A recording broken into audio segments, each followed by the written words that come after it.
আসসালামু আলাইকুম। নতুন আরেকটি ভিডিওতে আপনাদের সবাইকে স্বাগত জানাচ্ছি।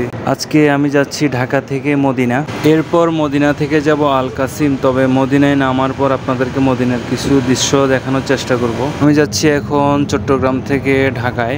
আমার ফ্লাইট ছিল ঢাকা বিমানবন্দর দিয়ে। আমার ফ্লাইটের সময় ছিল রাত 3:30টার দিকে। আমি চট্টগ্রাম থেকে বাসের টিকিট কেটে রওনা দিছি দুপুর 4টার দিকে। তো আমার পৌঁছাইতে প্রায় রাতের 12টা বাজে গেছে, কারণ রাস্তায় অনেক জ্যাম ছিল। যাই হোক, হাতে যথেষ্ট সময় থাকার কারণে বাঁচে গেছি। তো চট্টগ্রাম থেকে ঢাকা যাওয়ার সময় কুমিল্লায় কিছু খেয়ে নিলাম। আমি এয়ারপোর্টে পৌঁছাইছি রাত 12টায়। এয়ারপোর্টে পৌঁছানোর পরে টিকিট চেক করে দেখি আমার ফ্লাইটের টাইম 1 ঘন্টা আগায় দিছে ইরান ইসরায়েলের যুদ্ধের কারণে। তো আমি তাড়াহুড়ো করে এয়ারপোর্টে গিয়ে বোর্ডিংয়ে ব্যাগগুলো দেওয়ার পরে বোর্ডিং কার্ডটা নিয়ে ইমিগ্রেশনটা কমপ্লিট করে নিলাম। হজরত শাহজালাল ইন্টারন্যাশনাল এয়ারপোর্টের ইমিগ্রেশন কমপ্লিট করার পরে আমি ডিউটি ফ্রিতে কিছুক্ষণ ঘোরাঘুরি করলাম। তো এটার কিছু ভিডিও আপনাদের সাথে শেয়ার করতেছি। এটা হচ্ছে ঢাকা এয়ারপোর্টের ডিউটি ফ্রির কিছু দৃশ্য।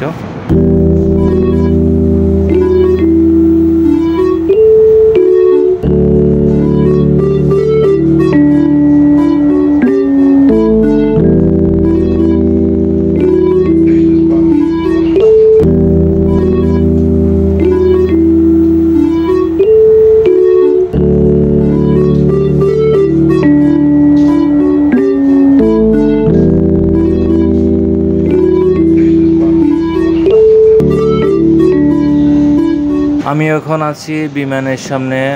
এই এয়ারলাইন্সের নাম হচ্ছে ফ্লাইনাস এয়ারলাইন্স। আমি টিকিট কাটছি ঢাকা থেকে মদিনা। ফ্লাইনাস এয়ারলাইন্সটা সাধারণত ঢাকা থেকে মদিনায় চলাফেরা করে না। হজ মৌসুমের কারণে সৌদিরা এটাকে ভাড়া করছে। তো এই এয়ারলাইন্সের সস্তা ছিল, এই কারণে আমি এই এয়ারলাইন্সের টিকিট কাটছি। তো আমি এখন চলে আসছি বিমানের ভিতরে। আমার সিট পড়ছে 10G, সামনে আমার সিটে বসে গেলাম।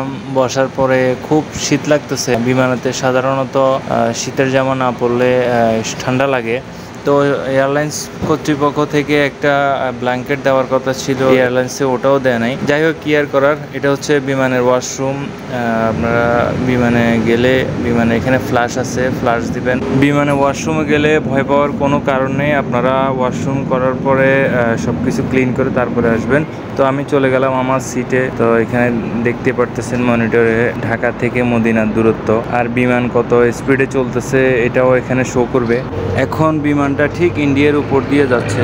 এই মুহূর্তে বিমানের স্পিড হচ্ছে 918। আমি ফ্লাইনাস এয়ারলাইন্সে এই প্রথম যাত্রা করতেছি। তবে এয়ারলাইন্সের সার্ভিস অনেক বাজে। ঢাকা থেকে মদিনায় যেতে সময় লাগছে 6 ঘন্টা। এই 6 ঘন্টার যাত্রায় এই ফ্লাইনাস এয়ারলাইন্সে শুধুমাত্র ফ্রাইড রাইস দিছে। তবে ফ্রাইড রাইসের ভিতরে কোনো চিকেন নাই। এখানে সুগার দিছে, তারপরে এখানে কফির অনেক দিছে। তবে শেষ পর্যন্ত তারা আর কফিটা দিল না। বিমানের অনেক যাত্রী উঠছে, এখানে ঠান্ডা লাগে। বিমানের ভিতরে একটা ব্ল্যাঙ্কেট দেওয়ার কথা, তারা একটা ব্ল্যাঙ্কেটও দেয় নাই। যাই হোক, কি আর করার। দেখতে দেখতে দীর্ঘ 6 ঘন্টা পরে আমরা এখন চলে আসলাম মদিনা এয়ারপোর্টের কাছাকাছি। কিছুক্ষণ পরে বিমান ল্যান্ড করবে মদিনা এয়ারপোর্টে।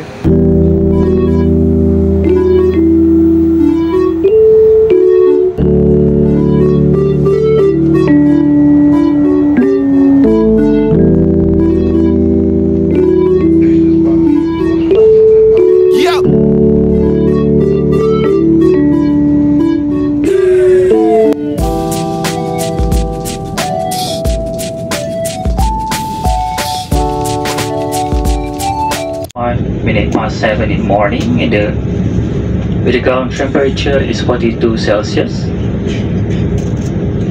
Please remain seated with your seatbelt fastened until the seatbelt sign is off and the aircraft has come to a complete stop at the terminal. All electronic devices must remain off until the doors are open.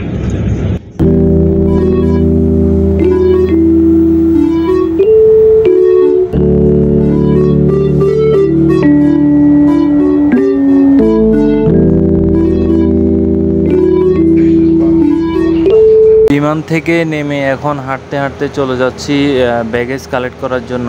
বিমান থেকে নামার পরে অনেক দূর হাঁটতে হয়েছে। যাই হোক, হাঁটার লিফটগুলো থাকার কারণে অনেক সুবিধা হয়েছে। খুব দ্রুত যেতে পারছি ব্যাগেজের কাছে। মদিনা এয়ারপোর্টের ভিতরে আসলে ভিডিও করতে পারি না। এখানে ভিডিও করার সময় পুলিশে আমাকে ভিডিও করতে নিষেধ করছে। ইমিগ্রেশনের ভিডিও নেওয়া নাকি এটা একটা ক্রাইমের মধ্যে পড়ে, তাই আর ভিডিও করতে পারলাম না। তো এখানে আসি, অনেকক্ষণ অপেক্ষা করার পরে ব্যাগ আসলো। ব্যাগটা নিয়ে এবার আমরা এয়ারপোর্ট থেকে বের হয়ে বাহিরে গিয়ে কিছু দোকান দেখতে পেলাম। তো দোকানের ভিডিও এগুলা, তো এখানে কিছু ব্যাগ আরও বিভিন্ন জিনিস আছে। তবে এয়ারপোর্টটা আমার কাছে তেমন একটা বড় মনে হয় না, তো এয়ারপোর্টটা অনেক সুন্দর।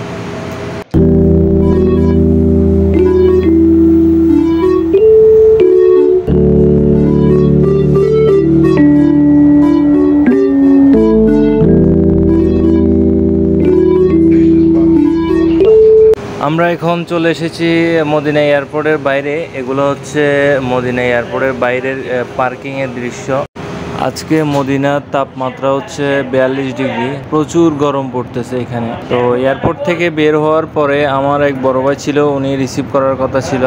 উনি এয়ারপোর্টের ভিতরে যেতে পারে নাই, কারণ এখানে নাকি যাদের পার্সোনাল গাড়ি আছে তারা যদি এয়ারপোর্টের ভিতরে যায়, পুলিশে যদি কোনোভাবে তাদেরকে ধরতে পারে, এখানে নাকি 3000 দিরহাম জরিমানা করে। 3000 দিরহাম মানে প্রায় বাংলা 90,000 টাকার মতো। তো আমি একটা ট্যাক্সি নিয়েছি, ট্যাক্সি করে মদিনা এয়ারপোর্টের বাইরে কোনো একটা জায়গায় দাঁড়াই, ওনাকে কল দিব, উনি আসে ওখান থেকে আমাকে রিসিভ করবে।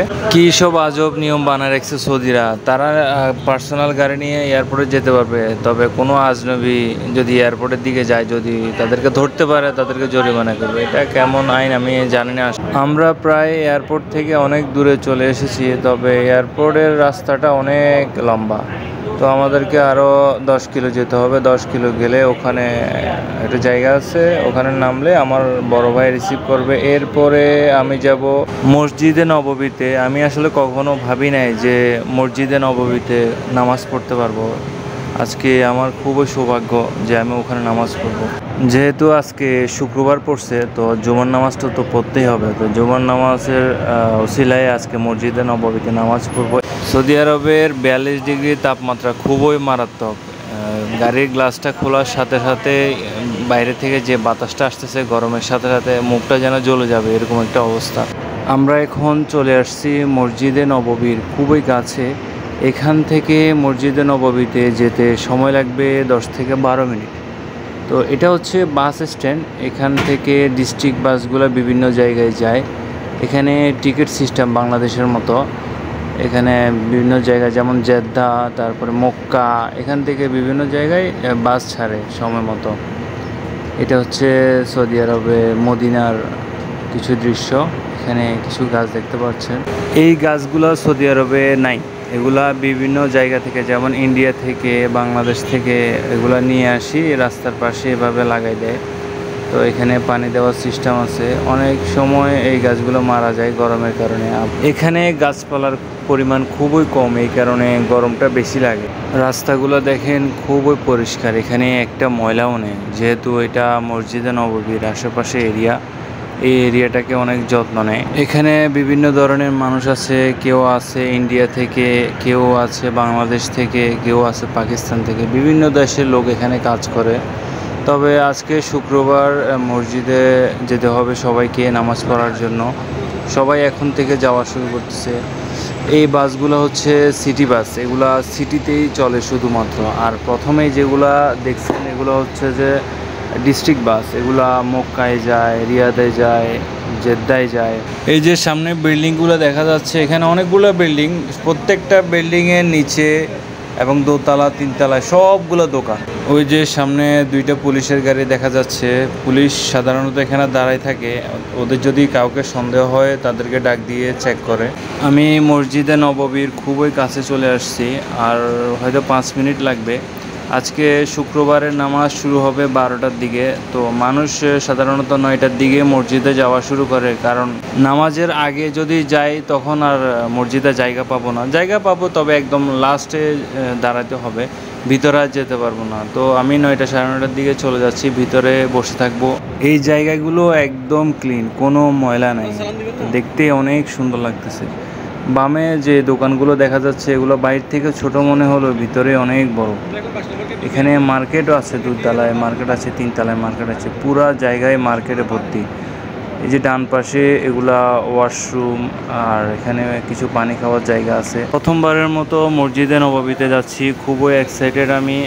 আপনারা দেখতে থাকুন, আপনাদেরকে মদিনার চারপাশের দৃশ্যগুলো দেখাই। ওই যে সামনে দেখা যাচ্ছে, আর মাত্র 1 থেকে 2 মিনিট লাগবে ওখানে যাইতে। মসজিদে নববীকে এতদিন মোবাইলেই দেখে আসছি, তবে আজকে নিজের চোখে দেখে অনেক ভালো লাগতেছে। সবাই নামাজের জন্য ভিতরে যাচ্ছে। নামাজ শুরু হবে 12টার দিকে। আমি 10টা, সাড়ে 10টা বাজছে এখন আমি চলে যাচ্ছি ভিতরের দিকে। ভিতরে যাই, বসে থাকবো। 12টার দিকে নামাজ শেষ হলে নামাজ শেষ করে যাব লাঞ্চ করতে। লাঞ্চ করে রওনা দিব আল কাসিমের উদ্দেশ্যে। আমাকে যেতে হবে আল কাসিমে, এটা হচ্ছে আমার লাস্ট গন্তব্য। মসজিদে নববীতে যতক্ষণ ছিলাম ততক্ষণ গরম লাগেনি, ওখান থেকে বের হওয়ার পরে অনেক গরম লাগতেছে। এটা সহ্য করার মতো নয়, হয়তো যারা এখানে আছে তাদের সহ্য হয়ে গেছে, তবে আমার খুবই মুখ জ্বলে যাচ্ছে, শরীর জ্বলে যাচ্ছে, এরকম একটা অবস্থা। এখন রওনা দিছি মদিনা থেকে আল কাসিমের উদ্দেশ্যে। এই যে সৌদি আরবের মদিনা থেকে আল কাসিমে যাওয়ার যে রোডটা, এটা আশেপাশে কিছুই নেই, কিছু গাড়ি আছে আর সব বালু আর বালু, আশেপাশে দেখানোর মতো এমন কিছু নেই। মদিনা থেকে আল কাসিমের যাওয়ার যে ভাড়া ট্যাক্সিতে করে, এটা হচ্ছে 600 টাকা, আপ ডাউন 1200 টাকা। আমার এক বড় ভাই আমাকে রিসিভ করতে আসছিল, তাই ওনার গাড়ি করে যাচ্ছি, আমাকে আর ভাড়া দিতে হয় নাই। আল কাসিমের দূরত্ব হচ্ছে 450 কিলোমিটার, প্রায় 4 ঘন্টা 4.5 ঘন্টার মতো লাগে। এমন একটা রোড দিয়ে যাচ্ছি, এখানে চারিপাশে কিচ্ছু নাই, কোনো গাছ নাই, কিছুই নেই, শুধু বালু আর বালু। কিছুক্ষণ পর পরেই একটা ঘর দেখি, তাও ওইটাতে মানুষ থাকে কিনা জানি না, তবে কিছু উট দেখি। এই মরুভূমির ভিতরে, রোদের ভিতরে কিভাবে এই উটগুলো থাকে জানি না আসলে। এখানে দূরত্ব হচ্ছে 450 কিলোমিটার, তাই পুরো রাস্তাটা দেখাতে পারলাম না। আমি এখন আল কাসিমের ভিতরে প্রবেশ করছি। আল কাসিমের মেইন সিটি হচ্ছে বুরাইদা। বুরাইদাতে কিছু গাছপালা দেখতে পারতেছি, পার্ক দেখতে পারতেছি, কিন্তু বুরাইদার বাহিরে সব বালু আর বালু, আর কোনো গাছপালা কিচ্ছু নাই। যাই হোক, বুরাইদার ভিতরে আসি, ভালো লাগতেছে, গাছপালা দেখি, বড় বড় বিল্ডিংগুলো দেখে, ইন্ডাস্ট্রিয়াল এরিয়াগুলো দেখে ভালো লাগতেছে। আমি আমার গন্তব্যের খুব কাছাকাছি চলে আসছি। ভিডিওটা শেষ করব, সবাই ভিডিওটা দেখে কেমন লাগলো জানাবেন, আর আমার ভুল ত্রুটি হলে আমাকে ক্ষমা সুন্দর দৃষ্টিতে দেখবেন। সবাই ভালো থাকবেন, আল্লাহ হাফেজ।